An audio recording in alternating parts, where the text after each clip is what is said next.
And now for a completely unnecessary comparison that absolutely no one asked for. An epic showdown between two sport compact cars from 1988 that nobody ever thought to pit against each other. Who will come out on top? Let's find out.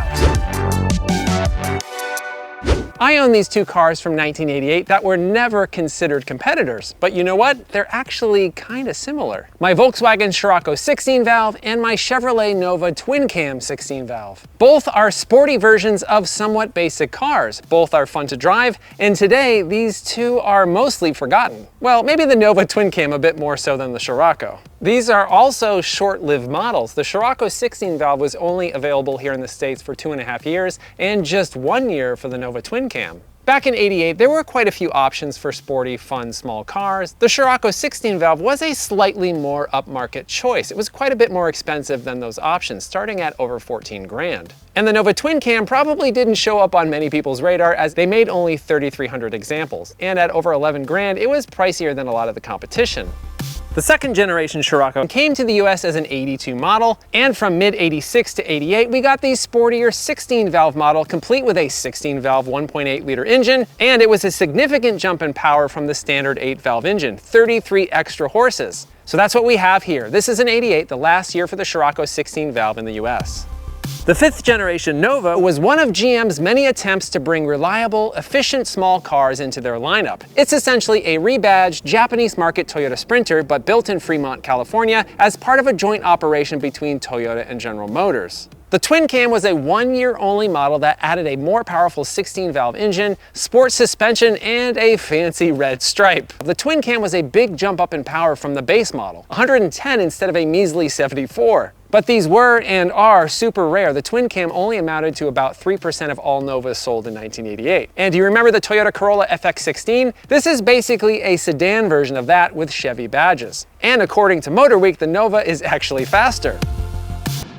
So in this corner, we've got German engineering, super boxy styling, riding on a platform first introduced in 1974. And in this corner, we've got Japanese reliability, American branding, with a platform that not many would consider performance-oriented. If it were 1988, which one would you buy? How did these stand up to the test of time? How does the lens of nostalgia alter our views of these cars now? Let this completely irrelevant battle begin. The second generation Scirocco was kind of an old design by the time 1988 rolled around. Its 7-year-old bodywork was a touch outdated by 1988. The Nova's design was first seen in '83 on the Japanese market Toyota Sprinter, and the first Nova for this gen was in '85, so by '88 it was a few years old but didn't quite feel as long in the tooth as the Scirocco did. The Scirocco 16-valve looks like a proper sports car. It's a hatchback, it's got aggressive ground effects, 14-inch teardrop wheels, super cool roof-mounted antenna, and a totally rad squishy spoiler. The Nova twin-cam basically looks like the top trim of an economy car. Not to say that it looks bad, but it does feel a bit more basic. But they did their best to dress it up with a fancy red stripe, twin-cam badges, and special 13-inch alloy wheels. But there are some similarities here for sure. Quad headlights up front, a boxy front end, and an almost identical size. The Nova is just a hair larger in all dimensions, about a ½ inch taller, longer, and wider. While I really like both designs, I definitely have to give the edge to the Scirocco here. I love the ground effects, and the overall shape is just iconic. That's not to say I don't love the Nova, but it's not exactly the first shape you think of when you hear the word sports car. It's a good-looking design, but maybe isn't as purposeful as the Scirocco. The tornado red paint on the Scirocco really pops, and it was available in several other colors. This Nova twin-cam was available in any color you wanted, as long as that color was black. So yeah, I do really like both designs, but the Scirocco wins this round. How about 8 points for the Scirocco and 6 for the Nova? When it comes to the interior, they really are quite different, starting with the obvious, that we've got 4 doors on the Nova over there and only 2 here on the Scirocco. Well, 3, I guess, if you include the hatch. And when you're inside the Scirocco, it definitely feels a whole lot more upscale than the Nova. Got some leather surfaces, high quality door panels. It just looks like a more expensive interior, and that makes sense because the Scirocco was a few $1,000s more than the Nova. And the Nova feels like a decent economy car of the era. Not completely basic, but pretty close. We have two-tone door panels, and the twin cam did come with a leather-wrapped steering wheel, though after 30 years it did start to look pretty bad, so I recovered it with this cheap cover right here, which looks decent. The tachometer was also an added bonus that you got with the twin cam. But when we talk about the feel and the overall vibe, the Scirocco does come off like an older design than the Nova, which it was. Especially the gauges, they look like they're straight out of a 1980 Volkswagen Rabbit, which they kind of are. Overall, the Scirocco cabin looks more upscale, but maybe feels a touch dated for '88. The Nova interior feels more like a dolled up economy car, but I do like the way the gauges look better on the Nova. And it's a lot easier to see out of the Nova, more glass and a better driving position. The passage of time has certainly affected both cars' interiors. Like most Sciroccos, the dashboard is cracked. Novas tend to fare much better in this regard. No cracks after 35 plus years in the sun. We are missing a headliner in the Nova. I'm not sure I've ever seen a Nova with an intact headliner. They all fall out. So let's give the Scirocco 7 points for its nicer interior, and the Nova gets a solid 6. All right, let's move on to the drivetrain. Pop open those hoods. Oh yeah, I don't have an assistant. I probably should get one of those. All right, I'll do it myself. Under the hood of the Scirocco, 16-valve is a 1.8-liter dual overhead cam, 16-valve engine, producing 123 horsepower and 120 pound-feet of torque. That's paired with a 5-speed manual transmission powering the front wheels. Over here with the twin cam, we've got the now iconic 4A GE engine, which is a 1.6-liter dual overhead cam, 16-valve power plant. And in this car, it makes 110 horsepower and 98 pound-feet of torque. That engine is also paired with a 5-speed manual and front-wheel drive. And you need to keep in mind that dual overhead cam engines with 16 valves were kind of a big deal in 1988. That's why both cars mention 16 valves on their badging. Dual overhead cams and 16 valves were the future. These two both have somewhat high redlines, 7,200 for the Scirocco and a sky-high 7,500 for the Nova twin cam. But the Nova lets you rev past the redline. I may have had this thing up to almost 8 grand, don't tell anybody, but it didn't even complain. The 4A GE is meant to rev high. And while these engines made significantly more power than the non-16 valve versions of the same cars, there were other sporty cars at similar price points that made more power. And both engines really needed to be in the higher RPMs to make their power. Peak horsepower in the Scirocco is made at around 5,800 RPM, 6,600 RPM for the Nova twin cam. Let's hear how they both sound. I guess it's time for a battle of the revs. This one will definitely rev higher, but what will sound better? Let's find out.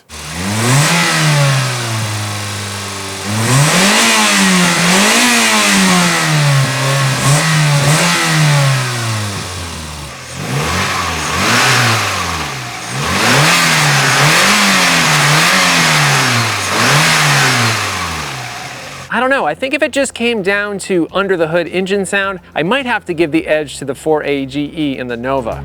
All right, let's check out the exhaust sound. The Scirocco has a really nice aftermarket MagnaFlow muffler. The Nova also has an aftermarket muffler. It's a Cherry Bomb. Not exactly my first choice, but it was on the car when I bought it, and I never bothered to switch it out with anything else.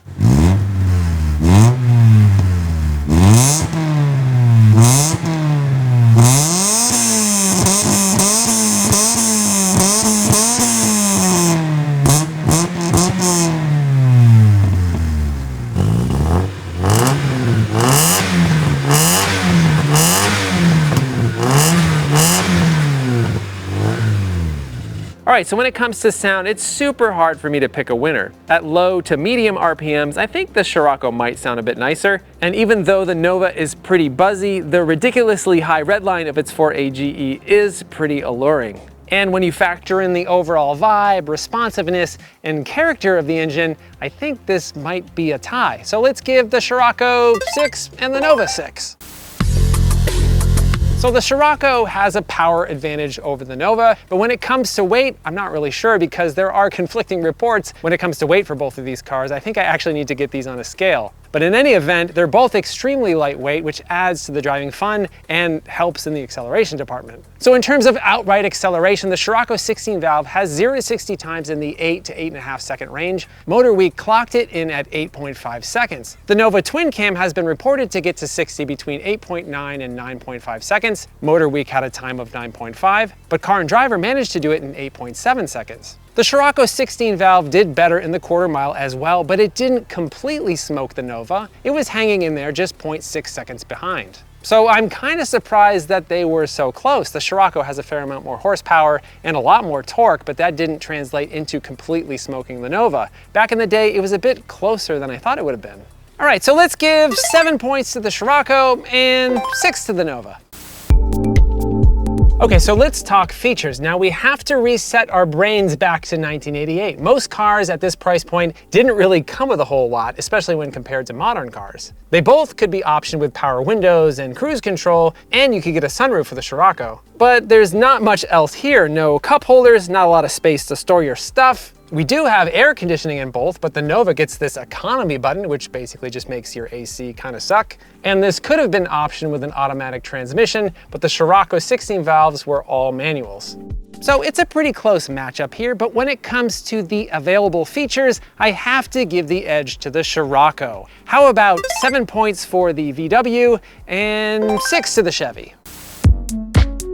Okay, so as someone that is just a hair under 6'4" tall, my opinion on the comfort of these cars might be much different than someone who's a bit shorter. These are both very small cars, and frankly, I just don't really fit very well in the Scirocco. And I feel like I'm just sitting up way too high. And because the steering wheel doesn't move, it's pretty hard to get in and out of the car. I have to squish my leg underneath the steering wheel like that. Kind of uncomfortable. The seat itself is pretty comfortable, but the driving position is just not really that good for me. And let's not even bother with the back seat. It's not a place I can really fit without cutting off both of my legs. On the flip side, I actually fit quite well in this Nova. Decent amount of legroom, decent amount of headroom, which is kind of surprising for a small car like this. And I don't know how it's possible, but I think I like these seats better than the Scirocco seats. The seats in the Scirocco look like they should be amazing, but to me, these basic Nova seats are better. They're a bit squishier, which may not be the best for spirited driving, but for everything else, they're just more comfortable. And that just might be because I actually fit in here. And the driving position is really great, lots of visibility, and I also prefer the ergonomics in here. The shifter feels a bit better, and I can actually do heel-toe downshifting in this car. The pedal spacing is a little bit better, which is kind of surprising because this is an economy car that is a sports car. And yeah, the back seat isn't super usable unless people in the front move their seats up. If those in the front are a bit more gracious with their space, it can work for me in a pinch. Plus, we've got 4 doors. So the Nova comes out way on top here. It gets 7 and the Scirocco gets 3. If I were a bit shorter, that score might change a little bit, but honestly, not by much. So let's finally drive these things. Back in '88, if you bought one of these cars, you'd absolutely want to take advantage of the extra power and the sport suspension. So how do these stack up? In '86, when Car and Driver first reviewed the Scirocco 16 valve, they said, with one fell swoop, the wizards at Wolfsburg have transformed the ho-hum Volkswagen Scirocco from an also-ran into a super coupe to be reckoned with. The Nova twin cam was also very well received when it came out. Back in February '88, Motor Trend said just the sound of shifting at 7,000 RPM is worth the price of admission. And noted for its high RPM performance, the engine alone beams the Nova into another world. Aside from the pricing with the Nova and some interior quibbles on the Scirocco, both cars were mostly well received by auto journalists back in the day. Very good cars with a few minor things holding them back. But when you head back in time, these cars were often overshadowed by other sport compacts, even those that weren't nearly as good. So when it comes to how I think of them today, we do have to keep in mind that these cars aren't new. The Scirocco shows 32,000 miles on the clock, but the odometer was replaced at some point, so I don't really know how many miles it has. And this car has had thousands of dollars of work over the years. So this is basically a completely restored Scirocco. And my Nova is a slightly different story. I bought it in 2018, and it was kind of a cheap beater, and it still has relatively low miles at 120,000. I've replaced a few things here and there, and aside from the usual things like some oil leaks and some faded paint, it's probably not that different today than it was back in '88. So what about the fun factor on a winding road? Now, I've owned the Nova a lot longer than I've owned the Scirocco, and maybe I'm just a little bit more comfortable with it, but after a year with the Scirocco 16 valve, as good as it is, I find myself enjoying the Nova more. Both have independent suspension in the front, and the Volkswagen has a torsion beam in the rear. But you know what? The Nova has independent suspension both front and rear, which is kind of a big deal. We've also got this strut tower brace on the Nova, which the base Nova didn't get. Nothing here on the Scirocco, though lots of aftermarket options are available. And both get firmer suspension and disc brakes all around.